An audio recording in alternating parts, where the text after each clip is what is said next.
Some sounds change your life forever, but David never expected footsteps in an empty library to nearly stop his heart. David never thought his life would change because of footsteps. But looking back now, he realizes that's exactly what happened on that cold October evening, when everything started. He had been working the night shift at Riverside University Library for almost 2 years. It wasn't glamorous work, but it paid the bills while he finished his master's degree in English literature. The job was simple enough. Walk through the building every hour, make sure everything was secure, help any late-night students who needed assistance, and lock up at midnight. David liked the quiet. After spending his days in crowded classrooms and noisy coffee shops, the peaceful library felt like a refuge. The tall windows, old wooden shelves, and the smell of aged books created an atmosphere that helped him think clearly. He would often use the quiet hours between his security rounds to work on his thesis about modern poetry.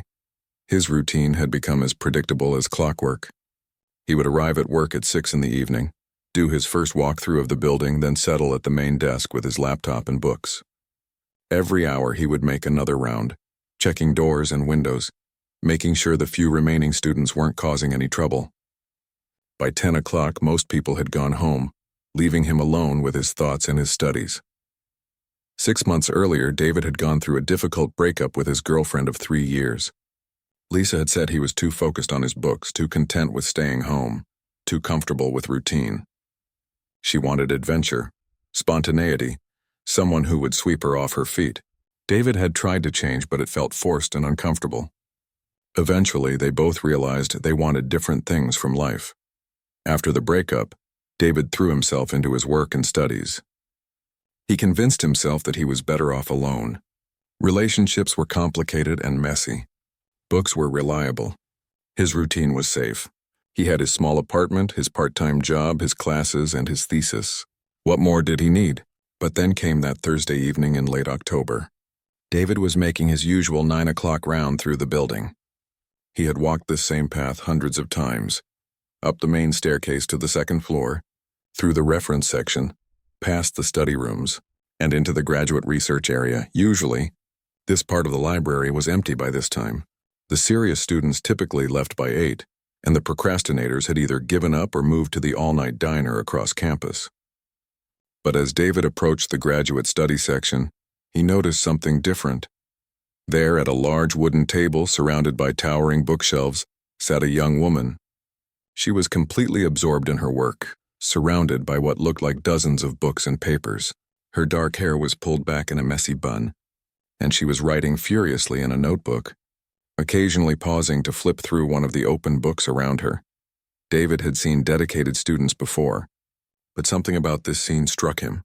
Maybe it was the way she seemed so focused, so passionate about whatever she was researching, or maybe it was simply that she was there when no one else was, sharing his quiet evening world. He didn't want to disturb her, so he continued his rounds quietly. But as he walked away, he found himself wondering what she was working on so intensely. What kind of research kept someone in the library until 9 at night? The next evening, she was there again. Same table, same intense concentration, same stacks of books. David realized she had claimed that particular spot as her own workspace. He made his rounds a bit more quietly, trying not to break her concentration. By the third night, David began to look forward to seeing if she would be there. It became a small highlight of his routine, walking through the graduate section and catching a glimpse of the dedicated student at work. He never approached her or tried to start a conversation. He was just curious about this person who seemed to love learning as much as he did. Then came that Thursday evening that would change everything. David was making his usual 9 o'clock round. As he climbed the stairs to the second floor, he heard something different. The sharp, rhythmic sound of heels clicking against the marble floor. The library was usually silent except for the occasional whisper or turning page, so any sound seemed amplified in the quiet space. Click, click, click. The footsteps were confident and purposeful, echoing off the high ceilings and stone walls. David paused, listening. Someone was walking with determination, as if they knew exactly where they were going. He continued toward the graduate section, expecting to see the mysterious student at her usual table. But when he reached the study area, it was empty. The table where she always sat was still covered with books and papers, exactly as if someone had just stepped away for a moment, There was even a coffee cup with steam still rising from it, and a pen lying open on a half-filled page. David looked around, puzzled. Where had she gone? He had heard those confident footsteps just moments before, and they seemed to be heading in this direction. But the area was completely empty now. He made the rest of his rounds, but his mind kept returning to those footsteps. There was something about the sound that stuck with him.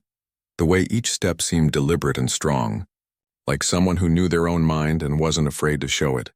For the rest of his shift, David found it difficult to concentrate on his thesis. He kept listening for those footsteps, wondering if he would hear them again. It was strange how such a simple sound could capture his attention so completely.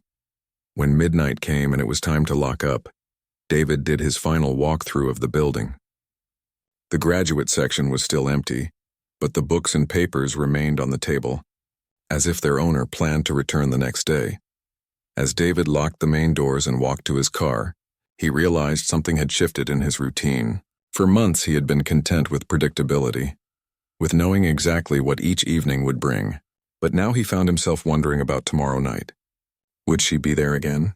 Would he hear those confident footsteps echoing through the quiet halls? For the first time in months, David felt a flutter of anticipation about going to work the next day. He didn't understand why the sound of someone walking had affected him so much. But as he drove home through the empty streets, he couldn't stop thinking about those purposeful steps and the mystery of the student who seemed to appear and disappear like a character from one of his books. Little did David know that this was just the beginning of something that would turn his quiet, predictable world completely upside down. The following week changed everything for David, though he didn't realize it at first. It started with small adjustments to his routine that seemed innocent enough. Monday night came, and David found himself checking his watch more often than usual. As 8 o'clock approached, he caught himself listening for those familiar footsteps. When 9 o'clock came around for his hourly round, he walked a bit faster than normal toward the graduate section. She was there again, exactly where he expected her to be. Same table, same intense focus, same scattered books and papers. But this time David noticed more details. Her notebook wasn't just filled with regular notes. He could see what looked like verses, lines broken up like poetry. Some appeared to be in English, others in what might have been Spanish. David tried to continue his rounds normally, but he found his steps slowing as he passed her table. He wanted to get a better look at what she was working on, but he didn't want to be obvious about it. Security guards weren't supposed to bother students unless there was a problem. Tuesday night was the same. She arrived precisely at 8, settled into her usual spot, and worked with the same passionate intensity. David began to wonder what kind of research required so many different books. Her table looked like a small library all by itself. By Wednesday, David realized he was timing his rounds differently. Instead of doing them at exactly the top of each hour, he was adjusting them slightly. 9:05 instead of 9, 9:10 instead of 9:15. He told himself it was just to vary his routine, to be less predictable for security reasons. But deep down he knew the real reason. He wanted to maximize his chances of seeing her. Thursday evening brought the breakthrough that David had been unconsciously hoping for. He was making his 9:15 round when he heard those distinctive footsteps again, click, click, click, echoing through the marble hallways. But this time, instead of finding an empty table with abandoned books, he saw something different. She was standing by one of the tall windows, looking out at the campus below. The autumn moonlight streaming through the glass created a soft glow around her figure. She seemed lost in thought, holding what looked like a small notebook in her hands. As David approached, she turned toward him. For the first time, he got a clear look at her face. She had warm brown eyes and an expression that seemed both thoughtful and slightly worried. "Excuse me," she said, her voice carrying a slight accent that made her words sound musical. "I think I might have left something here earlier. A small blue notebook. Have you seen anything like that?" David's heart did a little skip. This was the first time they had actually spoken, and her voice was exactly what he had imagined. Intelligent, warm, with that hint of an accent that suggested English might be her second language. "I haven't seen anything during my rounds tonight," he replied, trying to keep his voice steady. "But let me help you look." "What does it look like exactly?" "It's about this size," she said, holding up her hands to show him. Blue cover with a lot of handwritten notes inside. It's for my research project and I really can't afford to lose it. They spent the next few minutes searching around her table and the surrounding area. David found himself stealing glances at her as they looked through the scattered papers and books. Up close, he could see that her research really was about poetry. The books were collections of works by various authors, and her notes were filled with analysis and what looked like translations. "Found it," David said, spotting the blue notebook that had somehow slipped between two larger books on a nearby shelf. "Is this it?" "Oh, thank goodness," she said, her face lighting up with relief. "You're a lifesaver." I was starting to panic. As he handed her the notebook, their fingers brushed briefly. It was just a moment of contact, but David felt something like an electric spark. He wondered if she felt it too because she paused and looked at him directly for the first time. "Thank you so much," she said. "I'm Carmen, by the way. I know I've been camping out here every night for weeks. I hope I'm not causing any problems for security." "David," he replied, pleased that she had introduced herself, and no problems at all. "Actually, it's nice to see someone who's as dedicated to their studies as you are. What kind of research are you working on?" Carmen's eyes brightened at the question. "I'm working on my doctoral dissertation about contemporary poetry, specifically how modern poets write about love and loss across different languages and cultures. It's fascinating how the same emotions get expressed so differently depending on the poet's background." "That sounds incredible," David said, and he meant it. "I'm actually studying literature myself, though just at the master's level. I'm working on a thesis about symbolism in modern American poetry." "Really?" Carmen seemed genuinely excited. "That's amazing. It's so rare to meet someone who understands why you'd want to spend your evenings surrounded by dusty old books and half-finished thoughts." They talked for another 10 minutes about their research, about favorite poets, about the challenges of graduate school. David found himself completely absorbed in the conversation. Carmen was not only beautiful but incredibly intelligent, with insights about literature that made him see familiar poems in new ways. "I should probably let you get back to your rounds," Carmen said eventually, glancing at his security badge. "I don't want to get you in trouble with your supervisor." "Actually, my supervisor rarely checks on me," David said, surprising himself with his boldness. "The night shift is pretty relaxed, but I should finish my walkthrough." "Will you be here much longer?" "Probably until close to midnight," she replied. "I seem to do my best thinking late at night when everything is quiet." "Well, I'll be doing more rounds throughout the evening. If you need anything else, just let me know." As David continued his security walk, he found his mind replaying every moment of their conversation. Carmen's laugh when he made a joke about the weight of poetry books. The way she gestured with her hands when she talked about something she was passionate about. The brief moment when their fingers had touched as he handed her the notebook. When he returned to his desk, David realized he was having trouble concentrating on his own work. He kept thinking about Carmen, wondering what she was writing in that blue notebook, what insights she was discovering in all those poetry collections. Around 10:30, he made another round. This time, as he approached the graduate section, he could hear Carmen before he could see her. She was reading something aloud quietly, testing how the words sounded. Her voice carried that same musical quality he had noticed earlier, and hearing her read poetry in both English and Spanish was mesmerizing. When she noticed him, she looked up and smiled. "Testing translation," she explained. "Sometimes you have to hear how words sound together to know if they're working." "That makes perfect sense," David said. "Mind if I ask what you're translating?" "Some contemporary Latin American poets who write about long-distance relationships. I'm trying to capture not just the meaning, but the rhythm and emotion of the original Spanish." They talked for a few more minutes about the challenges of translation, about how certain emotions seem to exist more naturally in one language than another. David found himself wishing he could sit down and continue the conversation properly, but he knew he needed to maintain some level of professionalism. As he walked away to finish his rounds, David realized something had fundamentally shifted in his evening routine. For months, his job had been just that, a job, a way to pay bills while he finished his degree, but now suddenly coming to work felt different. He found himself looking forward to 9 o'clock, not because it marked another hour closer to the end of his shift, but because it meant another chance to see Carmen, maybe another opportunity for conversation. For the first time since his breakup with Lisa, David felt genuinely excited about something, or rather someone. As he settled back at his desk for the final hour of his shift, he caught himself listening for the sound of Carmen's footsteps, hoping she might walk past his desk on her way out. When midnight finally arrived and Carmen gathered her books to leave, she stopped by his desk. "Thank you again for helping me find my notebook," she said. "I'll probably be back tomorrow night if you don't mind having a regular customer in your library."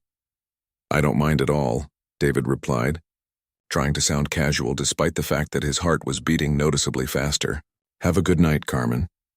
As she walked toward the exit, David listened to her footsteps echoing through the empty library. But now, instead of mysterious and intriguing, they sounded like a promise, the promise that tomorrow night would bring another chance to continue whatever was beginning to develop between them. Little did David know that those footsteps were about to become the most important sound in his world. The next few weeks transformed David's entire world in ways he never expected. What started as casual conversations during his security rounds had become the anchor of his entire day. He would go through his morning classes, afternoon study sessions, and evening preparation for work, all while thinking about one thing: seeing Carmen again. Friday night, after their first real conversation, Carmen was waiting at her usual table when David arrived for work. But this time she had 2 coffee cups sitting beside her stack of books. When he made his 9 o'clock round, she looked up and smiled. "I brought you coffee," she said, gesturing to the extra cup. "I figured you might need some caffeine to get through the late shift. It's just black coffee from the machine downstairs, but it's better than nothing." David felt a warm sensation spread through his chest. Such a simple gesture, but it meant she had been thinking about him during the day, just as he had been thinking about her. "That's incredibly thoughtful," he said, accepting the coffee gratefully. "Thank you." They talked for nearly 20 minutes that night, far longer than David usually spent in any one area during his rounds. Carmen told him about her hometown in Mexico, how she had come to the United States for graduate school, and how challenging it was to write academic papers in her second language while trying to maintain the emotional truth of the poetry she was studying. David found himself sharing things he rarely talked about: his own struggles with writing, his uncertainty about what he wanted to do after graduation, even bits about his recent breakup and how it had made him question what he really wanted from life. "It sounds like you've been playing it safe," Carmen observed. "Not that there's anything wrong with that, but sometimes the most important discoveries come when we step outside our comfort zones." Her words stayed with David long after she left that night. As he locked up the library and walked to his car, he realized she was right. For months he had been choosing the safest, most predictable path in everything: his job, his studies, his social life. But talking with Carmen felt like the opposite of safe. It felt exciting, unpredictable, alive. By the second week, their evening conversations had become a regular part of both their routines. Carmen would save her questions about difficult translations for when David made his rounds, and he would bring books from his own research that he thought might interest her. They discovered they had remarkably similar tastes in poetry, and their discussions would often continue for 30 or 40 minutes at a time. David began to notice physical changes in himself that he couldn't quite explain. When he heard Carmen's footsteps approaching from anywhere in the library, his heart would start beating faster. Not just a little faster, noticeably, dramatically faster. When she laughed at something he said, he would feel slightly dizzy. When she leaned closer to show him something in one of her books, he would catch the faint scent of her shampoo and find it difficult to concentrate on her words. One Tuesday evening in early November, Carmen made an observation that surprised him. "You know, I've been thinking about what you said last week, about feeling stuck in your routine," she said as they sat looking through a collection of contemporary American poems. "I've been doing the same thing. I used to work on my research at home, but I found myself coming here every night instead." "The library is a good place to focus," David replied, though even as he said it, he knew that wasn't the real reason he looked forward to being there. "That's what I told myself too," Carmen said, looking at him directly. "But if I'm being honest, I think I started coming here hoping to see you. Our conversations have become the best part of my day." David felt his heart skip several beats. She had just admitted what he had been feeling but hadn't dared to put into words. "Really? Really? It's strange how someone can become so important to your daily rhythm without you even realizing it's happening. That night, as Carmen gathered her books to leave, David found himself wishing she could stay longer. The library would be open for another hour, but she always left around the same time, and he would spend that final hour alone, replaying their conversation and already looking forward to the next evening. "Carmen," he said as she was packing up her notebook, would you like to have coffee sometime? Away from the library? Maybe we could continue some of these conversations in a place where I'm not technically supposed to be working." Her face lit up with a smile that made David's chest feel tight. "I would love that." They made plans to meet at a small cafe near campus on Saturday afternoon. David spent the rest of his shift and most of Friday feeling nervous and excited in equal measure. This would be their first time together outside the library, their first real date, though neither of them had used that word. Saturday afternoon arrived gray and drizzly, typical November weather. David arrived at the cafe 15 minutes early and spent the time rehearsing conversation topics in his head. When Carmen walked through the door, shaking raindrops from her dark hair, David felt that familiar acceleration of his heartbeat. But this time, it was even more intense than usual. Maybe it was seeing her in daylight, in regular clothes instead of the studious outfits she wore to the library. Maybe it was the realization that she had chosen to spend her weekend afternoon with him. Whatever it was, David found himself genuinely concerned about his physical reaction. They talked for 3 hours. About books and poetry, about their families and backgrounds, about their dreams and fears for the future. Carmen ordered a second latte, then a third. David barely touched his coffee because his hands were shaking slightly, though he tried to hide it. "Are you okay?" Carmen asked at one point. "You seem a bit nervous." "I'm fine," David said, though he wasn't entirely sure that was true. "I guess I'm just not used to this." "Used to what? Feeling like this about someone?" Carmen reached across the table and briefly touched his hand. The contact was gentle, reassuring, but it sent what felt like electricity shooting up David's arm. "I know what you mean," she said softly. "I feel it too." When they finally left the cafe, Carmen suggested they walk around campus despite the light rain. They strolled slowly, sharing an umbrella, their conversation continuing naturally. When they reached the library building, they both stopped and looked up at the windows of the graduate study section. "It's funny," Carmen said. "I've been coming to this building every night for weeks, but seeing it with you during the day makes it feel completely different." David understood exactly what she meant. Everything felt different now. The familiar campus paths, the buildings he saw every day, even his own reflection in the rain-spotted windows. It all seemed somehow transformed by Carmen's presence. That evening, David went to work with a strange mixture of anticipation and anxiety. He was excited to see Carmen again, but he was also beginning to worry about the intensity of his physical reactions to her. His heart had been racing on and off all day, whenever he thought about their coffee date or anticipated seeing her that evening. When 9 o'clock came and he made his round to the graduate section, Carmen was already there. But as soon as she looked up and smiled at him, David felt his heart start pounding so hard he could hear it in his ears. "How was the rest of your Saturday?" she asked, standing up to greet him. As she walked the few steps from her chair to where he was standing, David focused on the sound of her footsteps against the marble floor. Click, click, click, the same confident, purposeful sound he had first noticed weeks ago.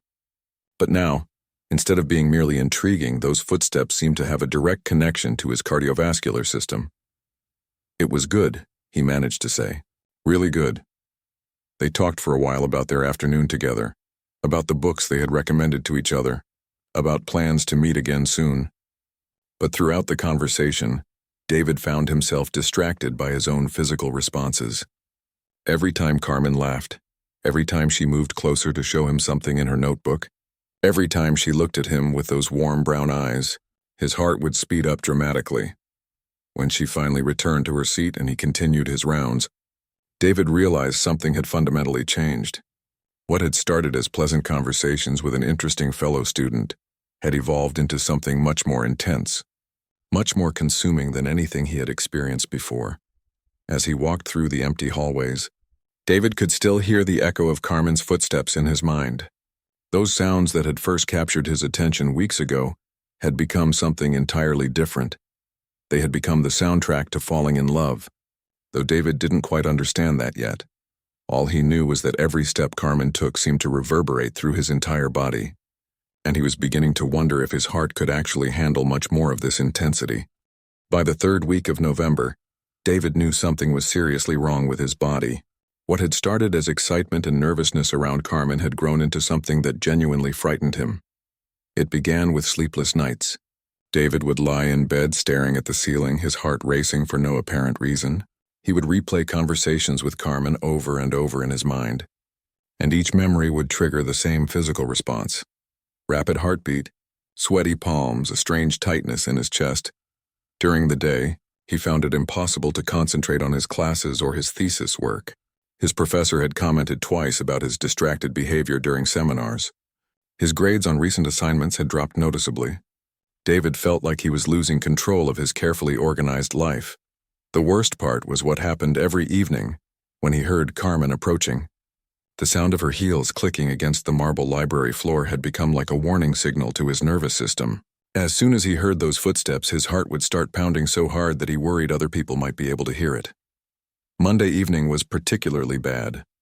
David was at his security desk, trying to review notes for an upcoming exam, when he heard the familiar click, click, click echoing through the building. His heart immediately jumped into overdrive, beating so fast and hard that he felt dizzy. When Carmen appeared and walked toward his desk with her usual confident stride, David actually stood up and took a step backward. The sound of her footsteps seemed amplified, as if someone had turned up the volume on his entire world. "David?" Carmen stopped walking, concern evident in her voice. "Are you okay? You look pale."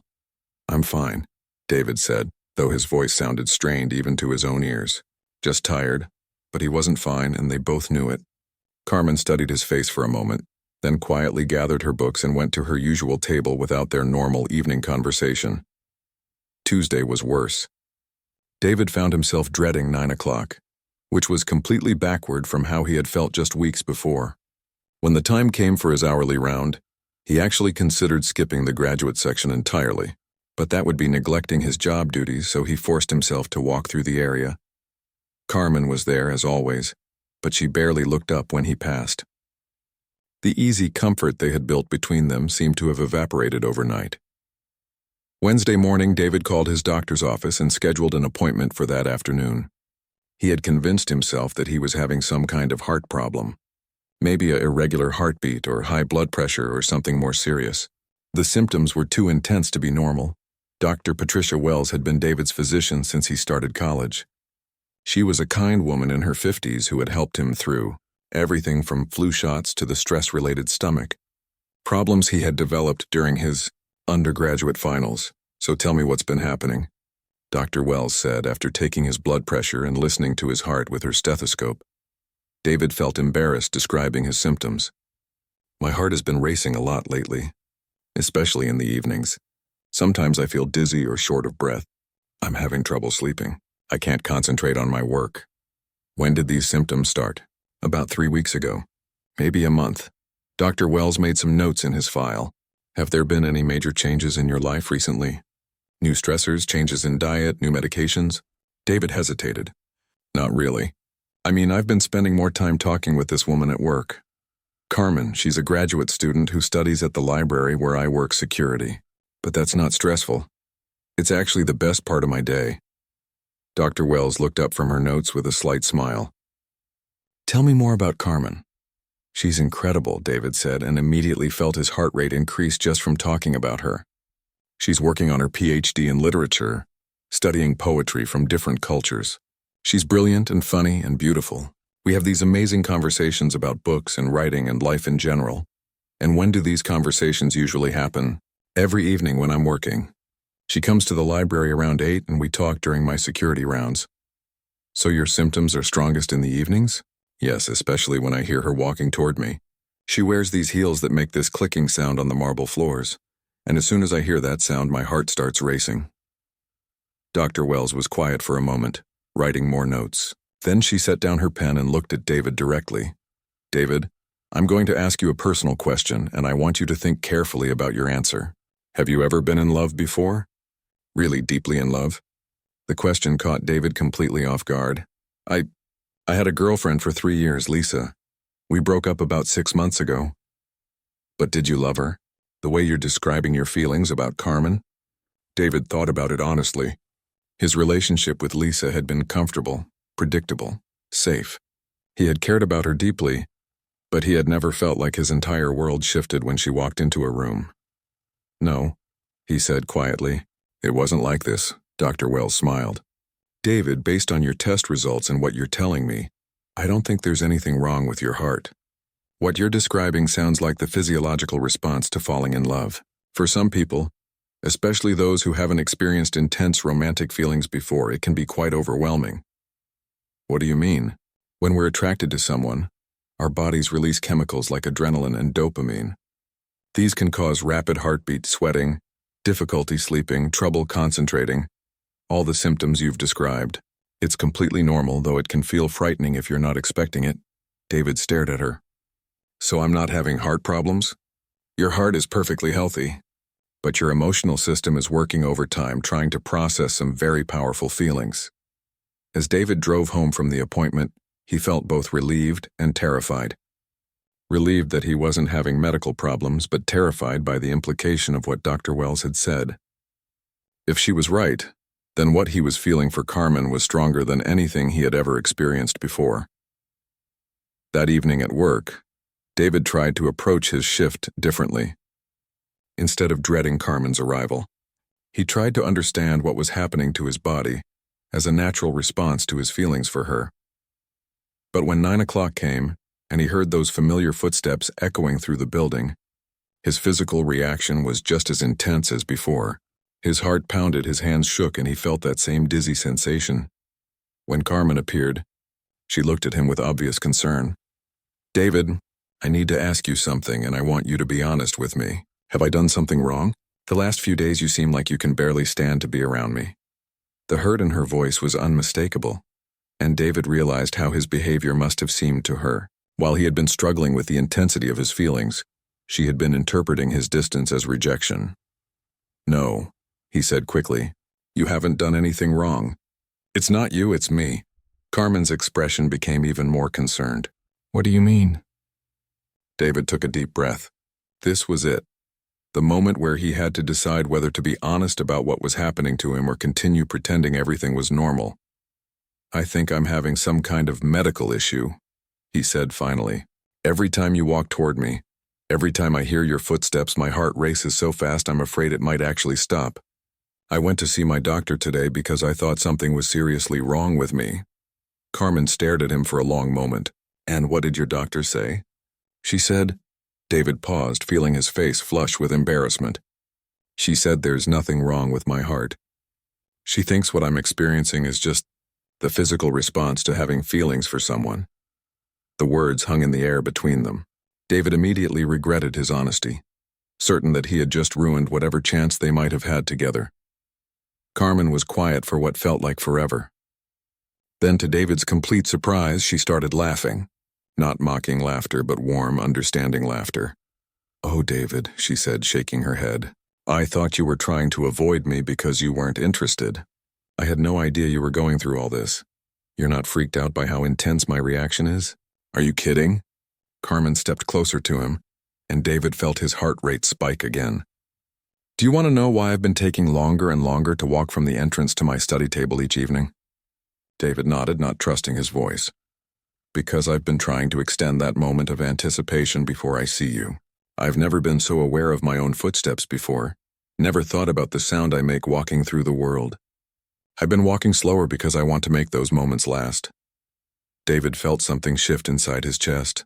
Not the frantic racing he had been experiencing, but something warmer and calmer. Really? Really? David, I think what you're feeling, what your body is responding to, I'm feeling it too. I just didn't realize it was affecting you so physically. As they talked, David began to understand that what had felt like a medical crisis was actually his body's way of recognizing something his mind hadn't fully accepted yet. He was falling in love with Carmen, more deeply and completely than he had ever fallen for anyone before. The question now was whether he was brave enough to embrace these overwhelming feelings. After their honest conversation that Wednesday evening, everything changed between David and Carmen. But it didn't happen overnight, and it wasn't as simple as David had hoped it would be. The next few days were a careful dance of figuring out how to move forward. David's physical reactions to Carmen hadn't magically disappeared just because they had talked about them. If anything, knowing that she felt something similar made his heart race even more intensely when he saw her.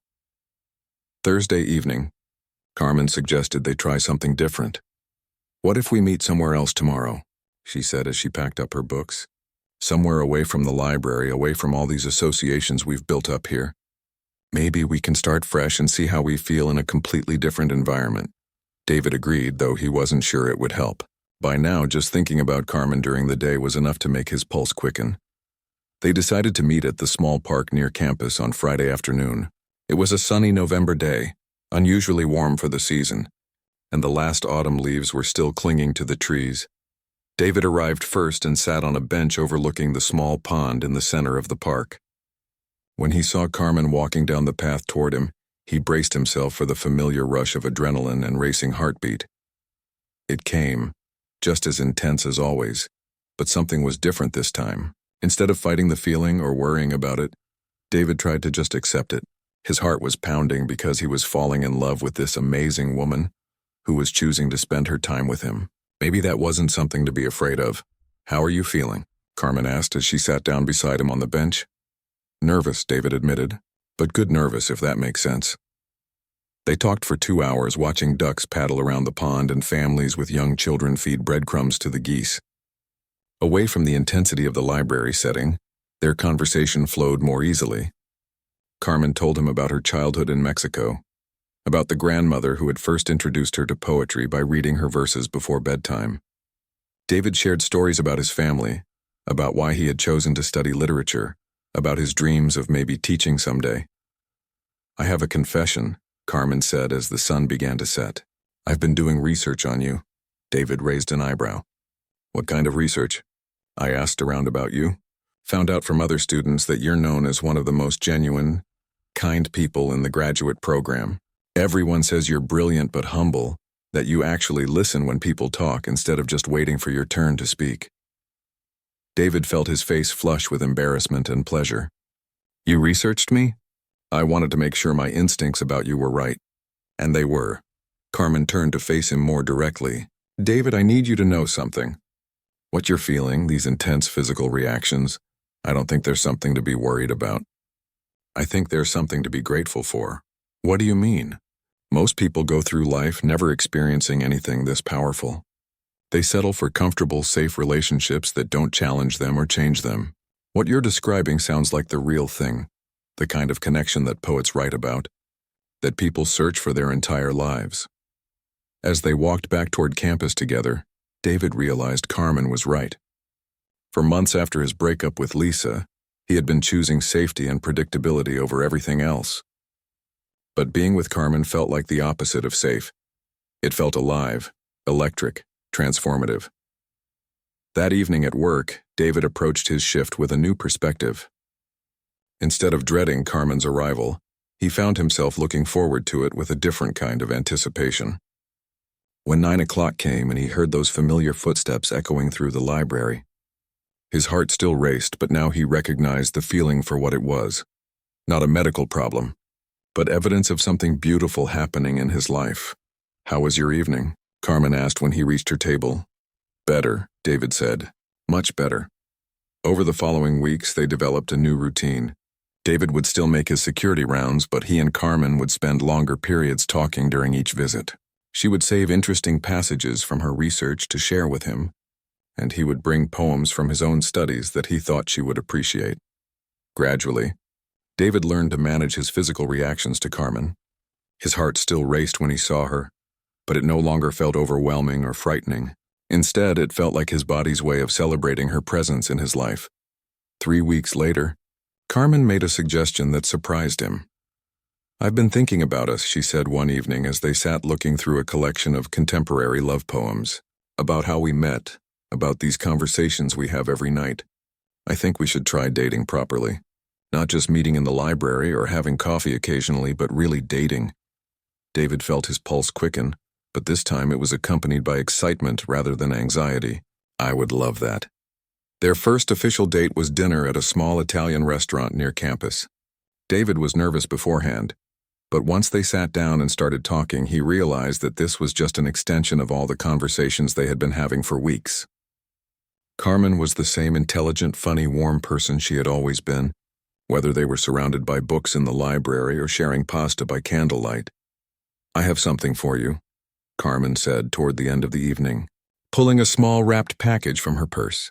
Inside was a blue leather notebook, similar to the one she had lost that first night they spoke. "For your poetry," she explained. "I know you've been working on some of your own writing alongside your thesis. I thought you might like a special place to keep it." David opened the notebook and found that Carmen had written something on the first page, a short poem in both English and Spanish about the space between anticipation and arrival, about how love sometimes announces itself not in whispers but in the bold, unmistakable sound of someone walking directly toward your heart. "Carmen," David said, his voice catching slightly, "this is beautiful. It's about us," she said simply.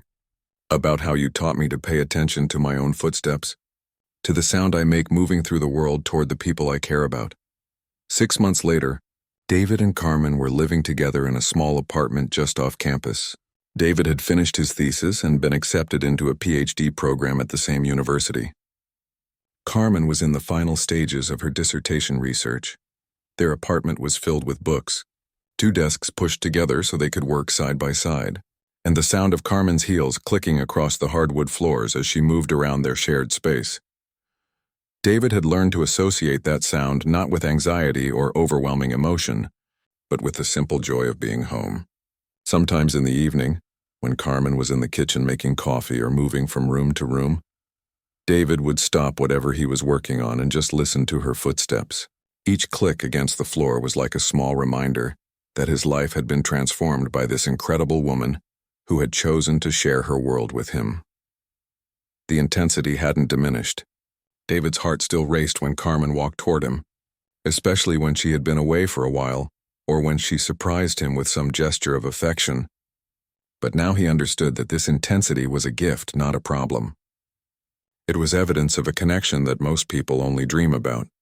One evening, as David was grading papers at their shared desk, Carmen walked up behind him and placed her hands on his shoulders. "What are you working on?" she asked. "Student essays about contemporary poetry," David replied, leaning back against her touch. "Find any good ones?" One student wrote about how the most powerful poems are the ones that make your heart race when you read them out loud. She said that physical response is how you know the words are working, how you know they're connecting with something real and important. Carmen laughed softly. "Smart student?" "It reminded me of us," David said, turning in his chair to look at her. "How I knew you were important before my brain figured it out. Just because of how my body responded to you." "Your heart always was smarter than your head," Carmen said, bending down to kiss him. As David listened to Carmen's footsteps moving through their apartment that evening, confident, purposeful, heading toward whatever caught her interest or needed her attention, he marveled at how much his life had changed since that first night when he heard those same sounds echoing through the library halls. Some sounds, he had learned, become so precious that even their memory can make your heart race. But the best sounds are the ones you get to hear every day, the ones that become part of your daily rhythm, the soundtrack to a love that started with curiosity and grew into something that transformed everything. Carmen's footsteps had become the sound of home, the sound of love, the sound of a heart that had learned to keep up with something beautiful and real and lasting.